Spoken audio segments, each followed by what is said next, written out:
CBN Universidade, um programa dos alunos e profissionais de comunicação da Universidade Estadual da Paraíba.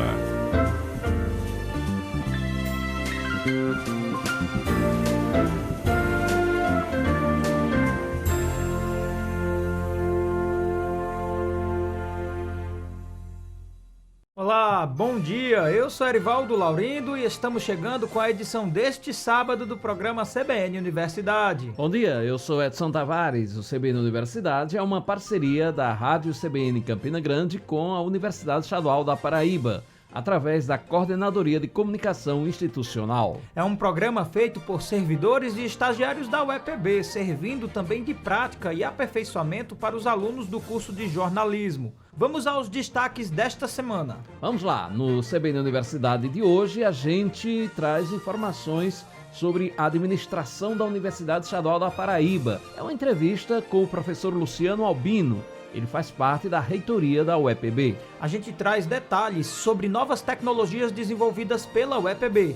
Tem pedido de patente, desta vez de um instrumento automatizado para análise de ângulo de contato, que deve proporcionar avanços significativos na atuação da química, física, engenharia de materiais e áreas correlatas. Luciano Nascimento participa também do CBN Universidade com a sua coluna Direito e Cidadania. Bem, ouvintes, para a coluna de hoje, um tema dos mais relevantes sobre as mulheres negras, latino-americanas e caribenhas. Pró-Reitoria de Graduação realiza maratona de colações de grau, finalizando o período 2024.1 na UEPB. E você que é estudante da instituição, fica por dentro de tudo aqui no CBN Universidade. O UEPB tem o primeiro estudante surdo a concluir o curso de mestrado pelo Programa de Pós-Graduação de Formação de Professores da UEPB. E ainda, parceria entre Universidade e Governo Estadual, juntos para combater a desinformação. Então fique sintonizado com a gente, que estamos começando e trazendo muita informação.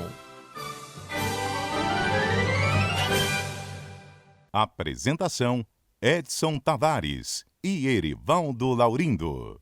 No próximo dia 25 de julho é celebrado o Dia Internacional da Mulher Negra, Latina e Caribenha, reconhecido pela Organização das Nações Unidas. A data é um marco de luta em várias frentes, como racismo, machismo, direitos da mulher, entre tantas outras. E o nosso comentarista, Luciano Nascimento, aborda a temática, trazendo dados das mulheres negras na realidade brasileira. Direito e Cidadania, com Luciano Nascimento. Dia 25 de julho, comemora-se, portanto, o Dia Internacional da Mulher Negra, Latino-Americana e Caribenha. Dia internacional esse que surgiu em 1992, em uma reunião, portanto, de mulheres negras de mais de 70 países, ocorrida em São Domingos, na República Dominicana. Assim, deu-se o primeiro encontro de mulheres negras, latino-americanas e caribenhas. Muito bem. Esse primeiro encontro de 1992 traduziu-se como um resultado relevantíssimo à luz da criação da Rede de Mulheres Afro-Latino-Americanas e Afro-Caribenhas. E qual o fundamento para um Dia Internacional da Mulher Negra, Latino-Americana e Caribenha e a criação de uma rede com uma expansão do sentido, do significado para a ideia afro? Qual o fundamento, portanto? Ora, sem dúvida alguma, busca-se na história, e uma história de opressão, de exclusão, de discriminação e, fundamentalmente, de desigualdade, afinal de contas, traduz todo o sentido histórico e cultural. E não poderia ser diferente. A Organização das Nações Unidas passou a reconhecer 25 de julho como Dia Internacional da Mulher Negra, Latino-Americana e Caribenha. O objetivo desse dia, assim como da rede, não é outro que construir uma visibilidade da situação social da mulher negra nesses países. Mais ainda, da reunião desses grupos, portanto, nascer a construção de propostas políticas que visem o enfrentamento das desigualdades raciais e sociais quando falamos das mulheres negras, latino-americanas e caribenhas. E não foi outro o resultado. Governos da região, a partir de 1992, passaram a construir ou constituir acordos e políticas internas e internacionais.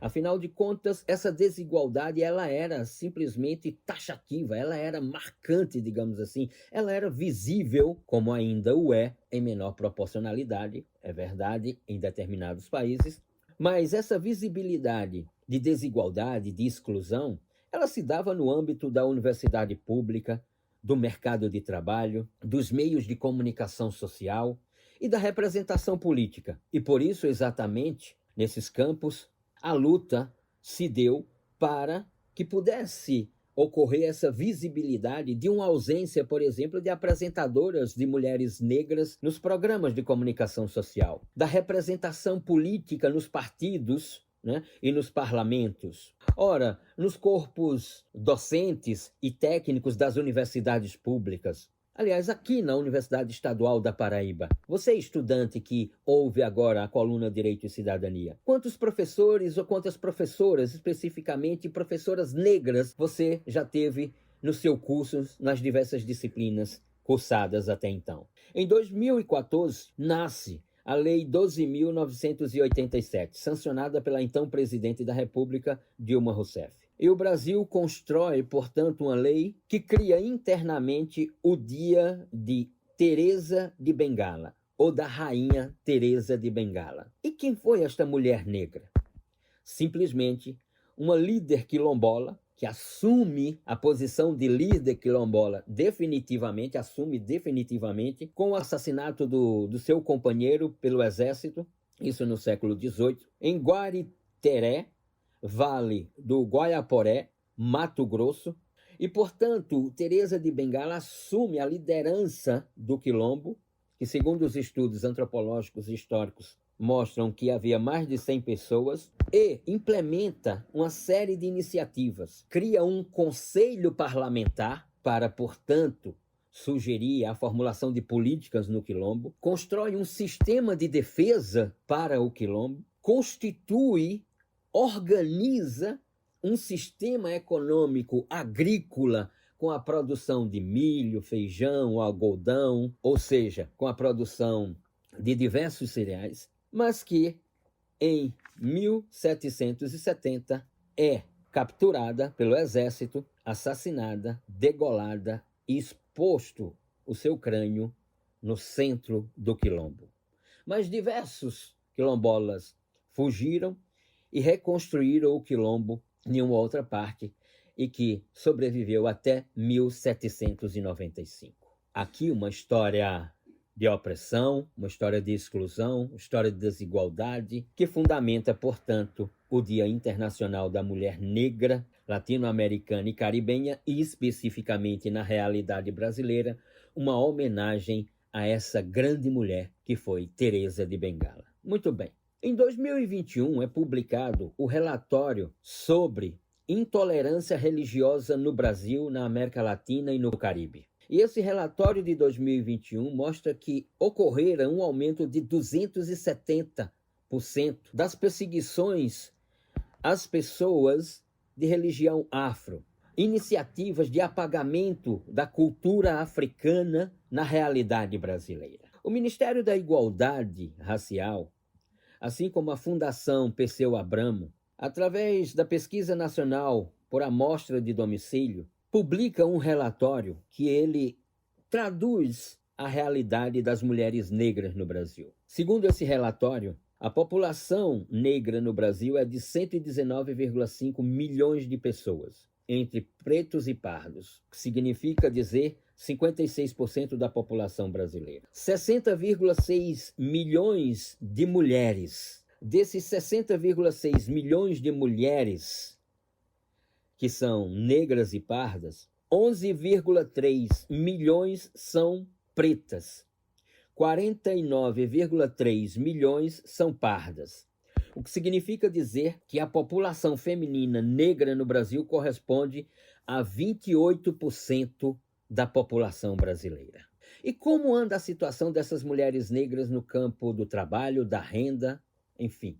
O mesmo relatório mostra uma discriminação de gênero, um menor acesso à educação e a sua presença no trabalho precário na realidade brasileira. 48% das mulheres ocupam o mercado de trabalho informalmente, enquanto entre as mulheres brancas esse índice é de 35%. A participação no setor de trabalho dessas mulheres negras é majoritariamente no que diz respeito aos serviços domésticos.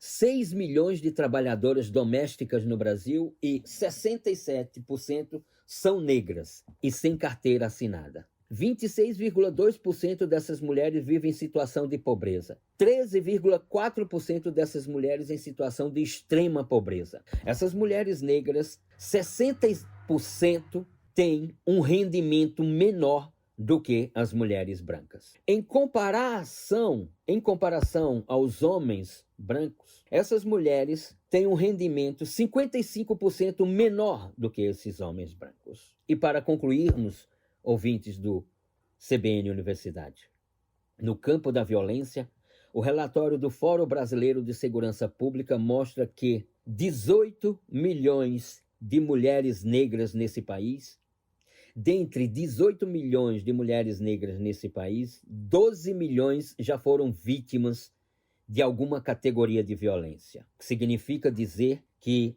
é uma representação de 65,6% do total das vítimas de violência. Há uma luta histórica e cultural para afastar esse drama e essa tragédia civilizatória que assola a mulher negra no Brasil e no mundo. Obrigado, professor Luciano, e até a próxima edição. Agora nós vamos fazer a primeira pausa nesta manhã de sábado, mas no segundo bloco do CBN Universidade vamos falar sobre a Semana de Colação de Grau da UEPB, fechando o período 2024.1 em todos os campos. E ainda tem as novidades da inovação tecnológica da universidade. Voltamos já. CBN Universidade, na CBN Campina Grande. Estamos de volta com o CBN Universidade e falando sobre a maratona de colação de grau da Universidade Estadual da Paraíba. Seguindo o calendário acadêmico, a previsão é que a partir da próxima segunda-feira, dia 22 de julho, se iniciem as solenidades de colação do período 2024.1. Até o dia 26 deste mês, devem ser feitas todas as cerimônias nos 8 campos da instituição. E você, estudante da UEPB, que está chegando na reta final, se liga aí nas informações da Pró-Reitoria de Graduação com a professora Wagda Rocha. De fato, esse mês de julho, estaremos encerrando o semestre 2024.1. E, como sempre, nós teremos um número aproximado, mais ou menos, de 1.000 estudantes colando grau. Para colar grau, o estudante precisa cumprir todos os requisitos, e aí que são todos os componentes curriculares previstos no seu histórico. E lembrando que o ENAD é um componente também, é um componente curricular que está posto nesta categoria lá na LDB. O estudante da UEPB, ele pode observar a sua situação para integralização, ou a sua situação de integralização de curso no SUAP. Ele observa e aí se já cumpriu todos os requisitos, caso não tenha cumprido, caso falte, uma situação de ENAD ou uma nota qualquer, ele deve procurar a coordenação do seu curso. E aí, lembrando também que no dia 8 último, nós tivemos o prazo último para depósito de todas as notas no nosso sistema de controle acadêmico hoje, que é o SUAP. O prazo de inscrição foi até 31/5. Até 31 de maio. E dia 17 nós divulgamos essa lista de aptos, porque dia 22 nós já iniciamos as colações de grau. No dia 22, às 16h30, nós fazemos Monteiro, campus 6. No dia 23 de julho, nós fazemos Souza, que é campus 5, e Guarabira, campus 3, Souza às 10 da manhã, Guarabira às 16h30. No dia 24, nós fazemos o campus 4. Às 10 da manhã, nós fazemos Souza, que é uma unidade acadêmica de energias renováveis, e às 16h30 nós fazemos Catolé do Rocha. No dia 25, às 10 da manhã, nós fazemos o Campus 7, Patos, e no dia 26 nós fazemos Campina Grande. E aí nós teremos duas solenidades aqui no Campus 1. Às 9h30 nós teremos as solenidades relativas ao SEDUC, CCSA, Fala, CCA, que é o Campus 2, e CCTS, que é o Campus 8. Aí desta feita é o Campus 2, que fica em Lagoa Seca, e o Campus 8 em Araruna, eles virão para Campina. E às 16 horas nós fazemos CCBS, CCT e CCJ. Serão 8 solenidades em 5 dias. Quem quiser mais informações relativas à colação de grau, todas as informações estão dispostas na página da Prograde. E pode buscar também a Prograde, que está funcionando no antigo prédio do Redentorista. O site da Prograde é o epb.edu.br/Prograde. E por falar em pró-reitoria de graduação da UEPB, a Prograde abriu processo interno para a seleção de propostas de criação de novos grupos do Programa de Educação Tutorial, o PET. A seleção interna seguirá os parâmetros estabelecidos no edital de número 04/2024 e os interessados têm até o dia 28 deste mês para enviar as propostas dentro do modelo pré-estabelecido pelo edital. O PET faz parte do Ministério da Educação do Governo Federal e tem como objetivo fomentar atividades extracurriculares que complementem a formação acadêmica, visando melhorar a formação profissional no Brasil.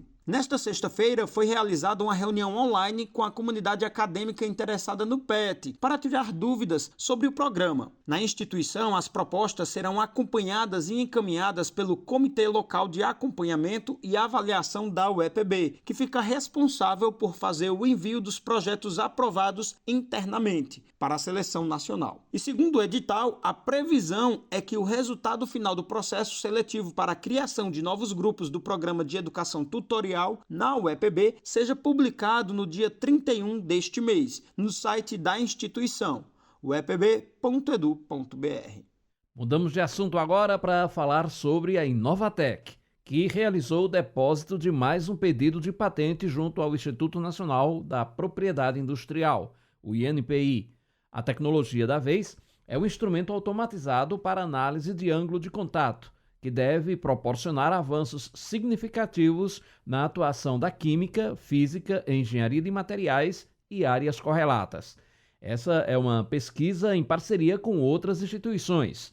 E a coordenadora da Agência de Inovação Tecnológica da UEPB, Simone Lopes, tem detalhes. A Coordenadoria de Inovação Tecnológica, Inovatec, da Universidade Estadual da Paraíba, depositou mais um pedido de patente junto ao Instituto Nacional de Propriedade Industrial, INPI, que se trata de um instrumento, né, automatizado para análise de ângulo de contato. Né? Esse instrumento, essa tecnologia, ela traz avanços significativos para a química, para a física, engenharia de materiais e também outras áreas, né, que correlata. Essa patente ela foi desenvolvida em parceria com 3 instituições. A gente tem o EPB, com a participação dos professores Carlos Antônio, que ele é coordenador do Programa de Pós-Graduação de Ciência e Tecnologia Ambiental, o Arthur, da Universidade Federal do Recôncavo Baiano, a Keila Machado, também da Universidade Federal do Recôncavo Baiano, os pesquisadores da empresa Alcalitec. Então, colaboraram a partir dessa empresa, né, o Railson, o Val Elias, André e o Arthur Lima. Essa patente ela tem o objetivo, né, de desenvolver um medidor de ângulo de contato. Esse medidor de ângulo de contato ele consegue fazer, né, uma medida de ângulo a partir do contato de uma superfície. Com isso, ele tem um potencial de beneficiar, né, alguma gama de setores devido à capacidade de fazer uma automação precisa e, com isso, acelerar o desenvolvimento dessas pesquisas nessas áreas. Né? Então, ele vai ser uma ferramenta que ele vai ser confiável, né, para controle de qualidade em processos industriais. E, então, para a engenharia, né, a análise do ângulo de contato é fundamental para poder entender essa interação entre os diferentes tipos de materiais. Então, esse ângulo de contato é a medida que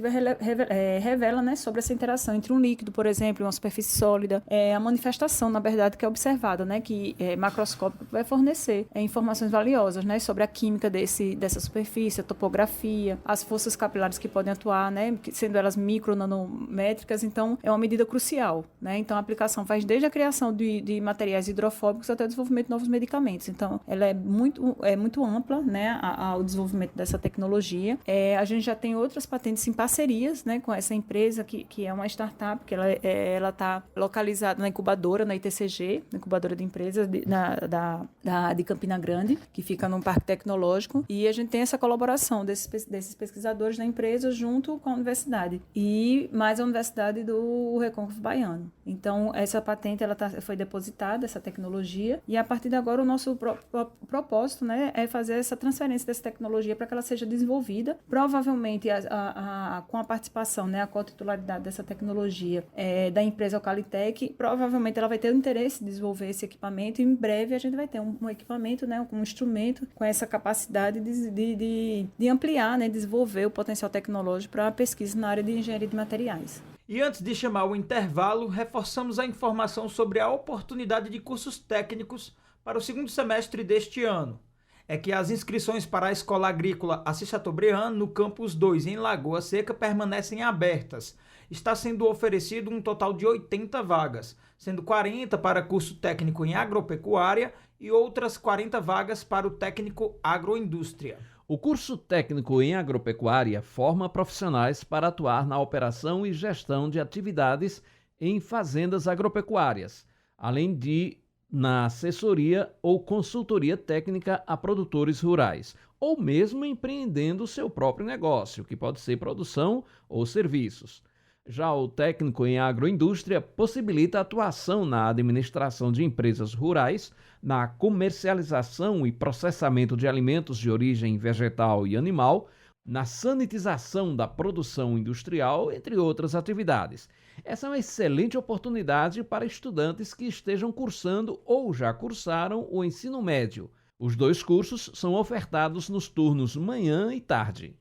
As inscrições podem ser feitas online através do site da universidade, o epb.edu.br, até o dia 26 deste mês. E para confirmar a matrícula, os interessados precisam apresentar cópia de documentos pessoais, do comprovante de residência e ainda 2 fotos 3x4 e o histórico escolar. O Campus 2 da UEPB é uma referência na formação de talentos para o agronegócio, oferecendo uma estrutura completa de laboratórios, instalações modernas e professores experientes. Agora sim, Erivaldo, é hora de intervalo no nosso programa. Fica sintonizado com a gente que rapidinho estamos de volta com uma entrevista com o professor Luciano Albino sobre o funcionamento da administração da universidade. Voltamos já. CBN Universidade, na CBN Campina Grande. Você que acompanha o nosso programa já sabe que estamos no terceiro bloco e isso é sinônimo de entrevista. E neste sábado não vai ser diferente. A nossa conversa de hoje é com o atual chefe de gabinete da UEPB, professor Luciano Albino. Isso mesmo, Erivaldo. E recentemente nós tivemos uma consulta eleitoral para a escolha de quem vai ocupar os principais cargos da reitoria da UEPB. Como sabemos, a comunidade acadêmica escolheu reeleger as professoras Célia Regina como reitora e Ivonildes Fonseca como vice-reitora. Elas seguem administrando a UEPB por mais 4 anos. Mas como funciona a administração da universidade? Quem toma as decisões? De onde vem o orçamento? Como é a divisão de tarefas? É importante a gente falar sobre isso, já que a Universidade Estadual da Paraíba é uma instituição que utiliza dinheiro público. Por isso, o professor Luciano Albino traz algumas informações para a gente. Luciano, então, como a universidade funciona do ponto de vista administrativo? A universidade ela funciona do ponto de vista administrativo a partir de uma gestão central, que essa gestão é feita a partir da reitora e da vice-reitora, a professora Célia Regina e a professora Ivonildes Fonseca. Elas são as responsáveis diretas, no caso a professora Célia, ela é como gestora a ordenadora de despesa, é ela quem assina todos os contratos, é ela quem é a responsável por toda a operacionalização, por todo o funcionamento da universidade, seja, digamos, para compra, para assinatura de contratos, para contratação, para tudo passa pelo gabinete, no caso pela reitora, mas que as ações como um todo, elas são ao mesmo tempo responsabilidades, essas ações da reitora, mas a universidade ela se estrutura a partir de órgãos colegiados. Esses órgãos colegiados são os colegiados superiores que definem as principais políticas da instituição. Com relação aos colegiados, sabemos que existem dois: o CONCEP, Conselho de Ensino, Pesquisa e Extensão, que é o órgão de deliberação coletiva superior em assuntos didáticos e científicos. Cabe ao CONCEP, entre outras atribuições, por exemplo, propor a criação, extinção e incorporação de cursos, estabelecer o currículo dos cursos e aprovar programas de ensino. O outro colegiado é o CONSUNE. Como funciona, professor, o CONSUNE? O nosso maior conselho chama-se o CONSUNE, que é o Conselho Universitário, e nesse espaço você tem representações de toda a comunidade acadêmica, as direções de centro, a representação estudantil, representação docente de cada centro. Então você tem um corpo formado de representantes da comunidade acadêmica que atuam nesse conselho para deliberar, por exemplo, agora sobre as eleições, para deliberar sobre pareceres relativos a concurso público, enfim, as principais políticas da universidade, semelhante a um congresso nacional, digamos.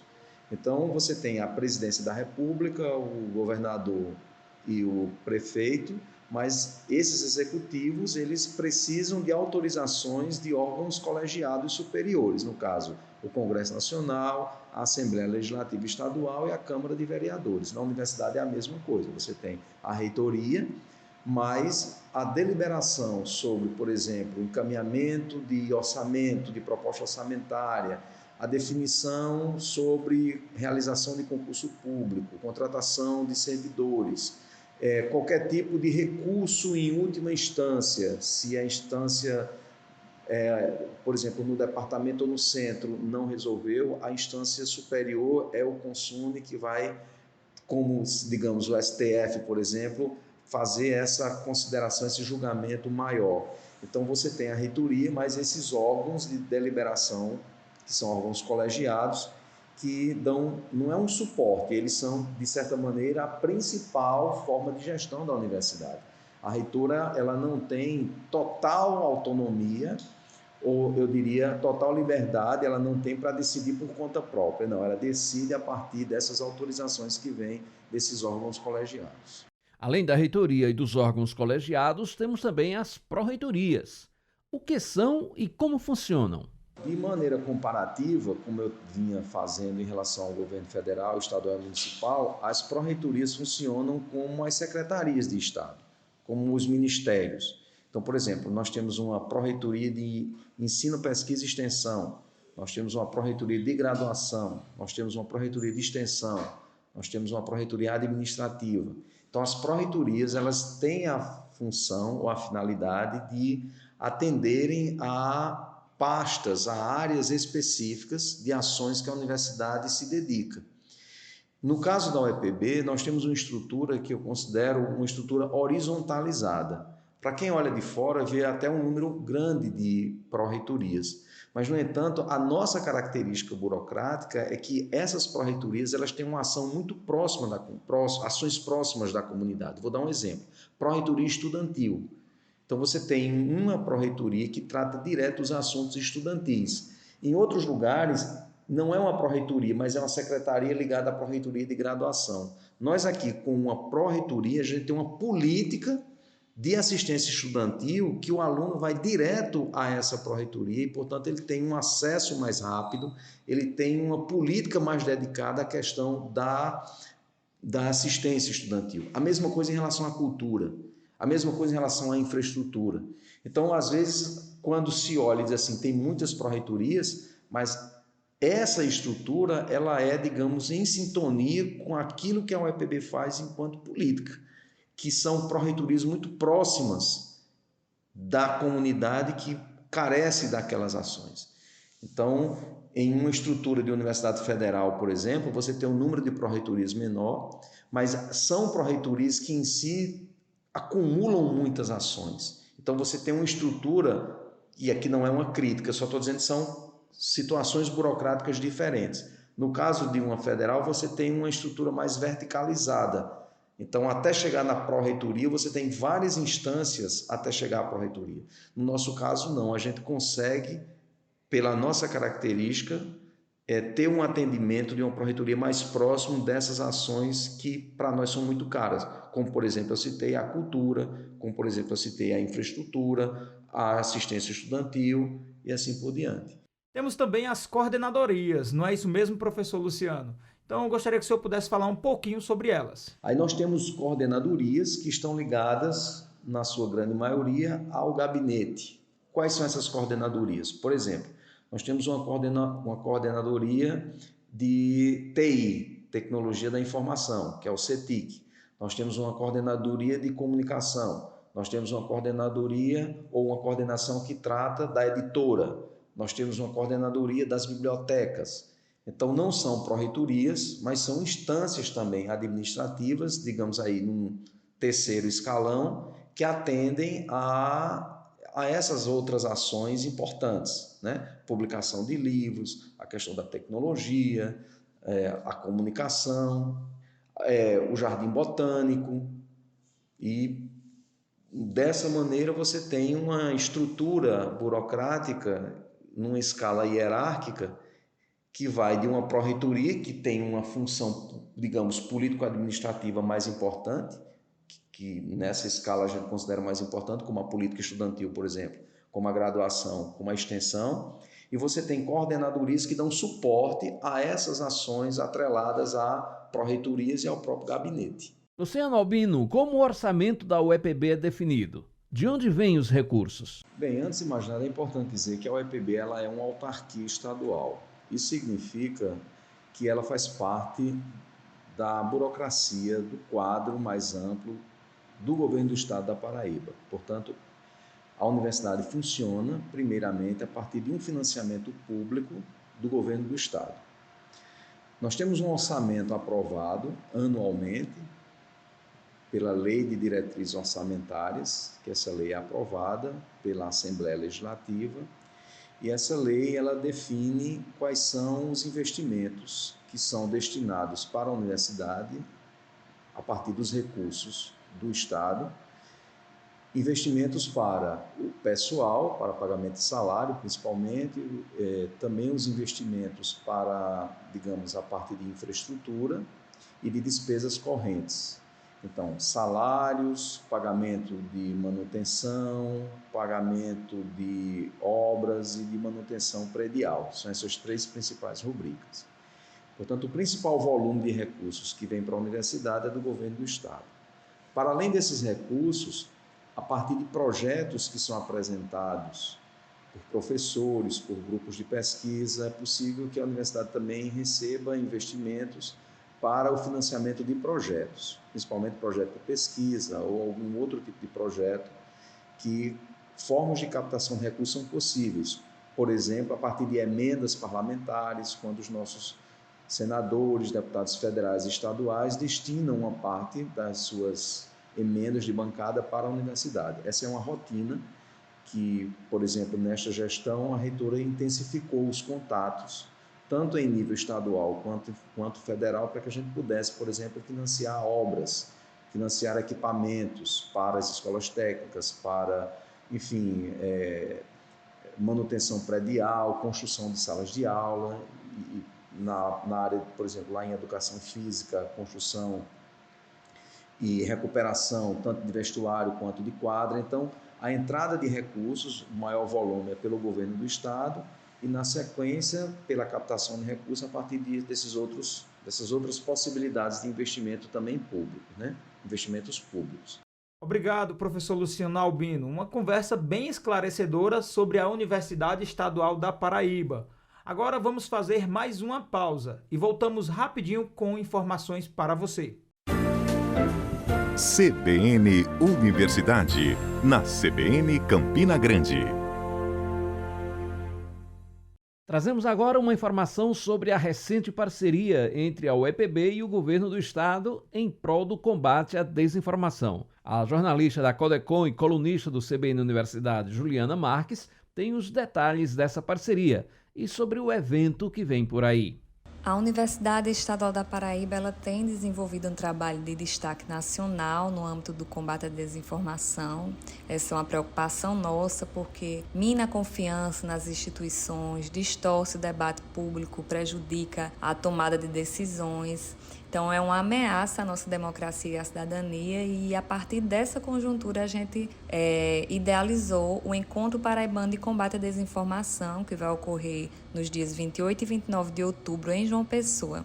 Nossa ideia é que essa seja uma oportunidade de agregar parceiros nacionais e locais para promover debates que possam contribuir, seja com o avanço das políticas públicas, das pesquisas e do conhecimento da população mesmo sobre essa temática, porque a gente acredita que só com a educação e conscientização é que a gente vai construir relações mais éticas, mais justas, tanto com a informação quanto com os aparatos tecnológicos aí que fazem essa intermediação social.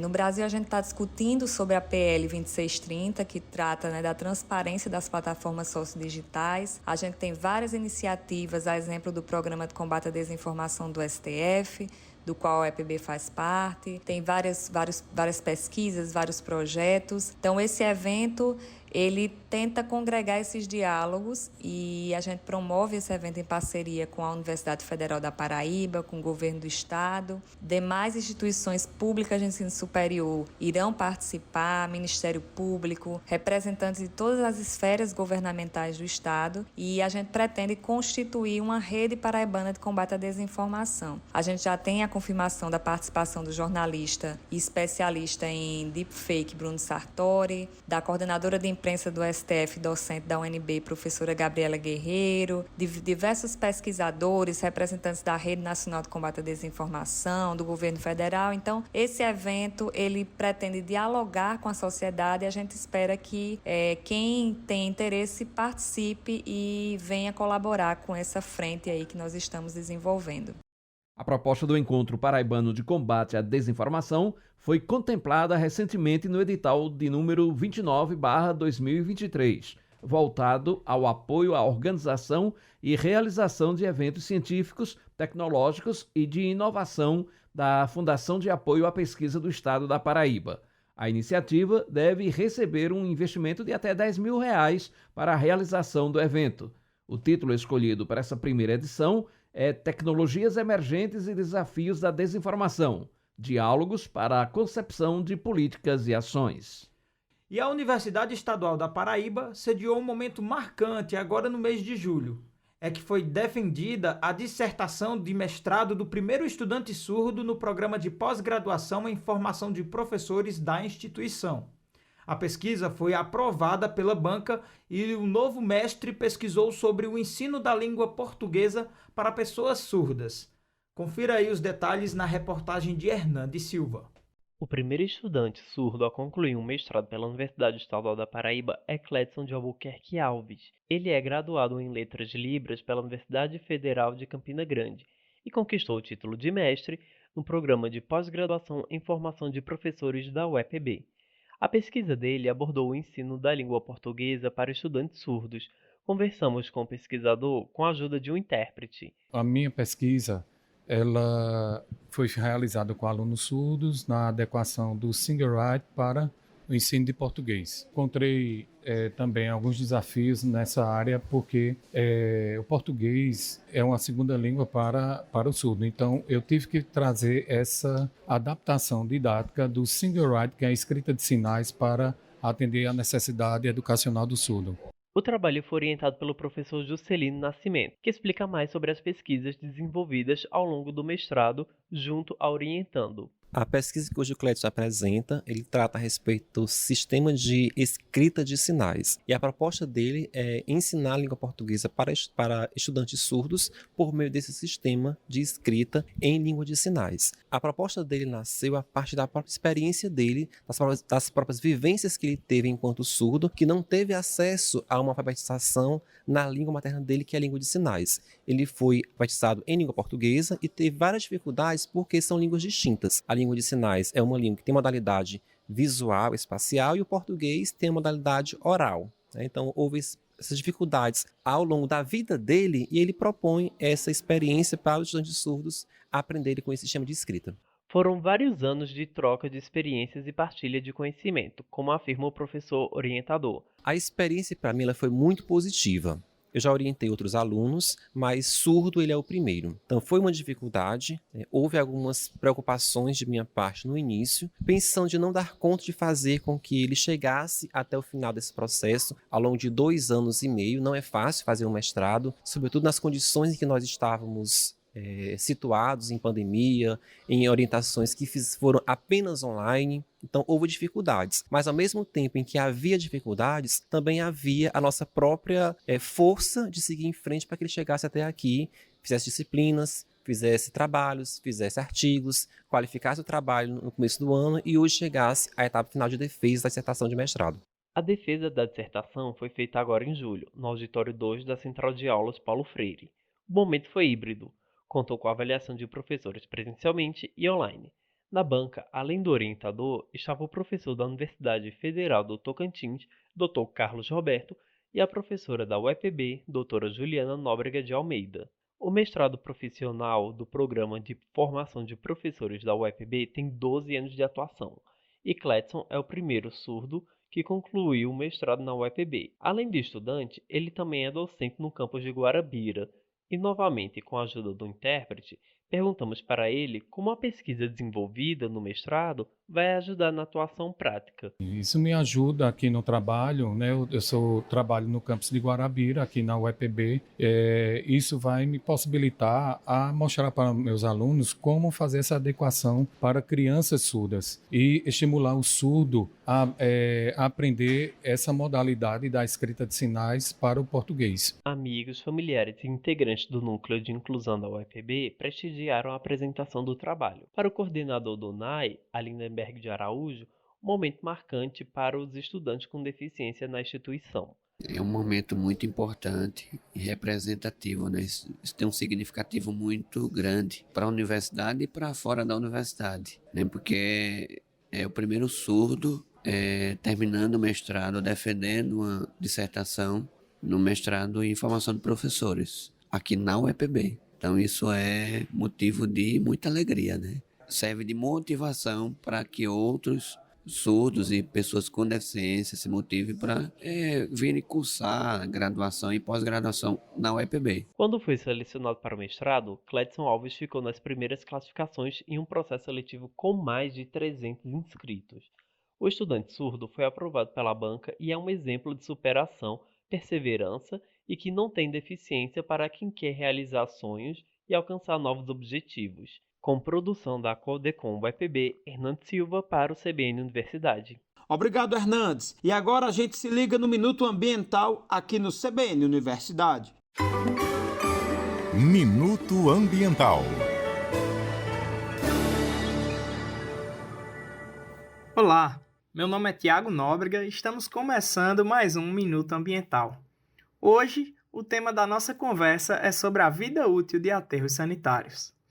O aterro sanitário é um local projetado para a disposição final de resíduos sólidos, onde o lixo é compactado e coberto com camadas de solo para minimizar os impactos ambientais, como a contaminação do solo e das águas subterrâneas.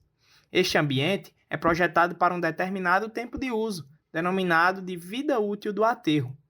Algumas práticas simples podem reduzir ou aumentar este tempo de operação, como, por exemplo, os resíduos como papel, plástico, vidro, metais, que são passíveis de reciclagem, podem ser separados do lixo comum e encaminhados para cooperativas de reciclagem. Resíduos orgânicos também são passíveis de reaproveitamento na compostagem. Atitudes assim irão reduzir significativamente o volume de resíduo que é direcionado para os aterros, podendo prolongar em mais de 50% a vida útil de um aterro sanitário. Esta é uma atitude simples, que você pode começar hoje mesmo fazendo a separação do lixo em sua casa. Meu nome é Tiago Nóbrega e esse foi mais um Minuto Ambiental. E assim a gente encerra o programa desta semana. Muito obrigado pela sua companhia. O CBN Universidade teve a apresentação de Erivaldo Laurindo e Edson Tavares, reportagem de Hernandes Silva, produção e edição de Isis Coelho e Lucielen Lima, edição técnica de Apolo Ricarte, direção-geral de Hipólito Lucena. O CBN Universidade é uma parceria entre a Rádio CBN Campina Grande e a Coordenadoria de Comunicação Institucional da UEPB. Se você perdeu algum trecho do nosso programa, não se preocupe. A edição deste sábado está disponível no nosso canal Rede UEPB no YouTube. Então tá, tenha um ótimo fim de semana. Esperamos por você no próximo sábado. Tchau. CBN Universidade, na CBN Campina Grande.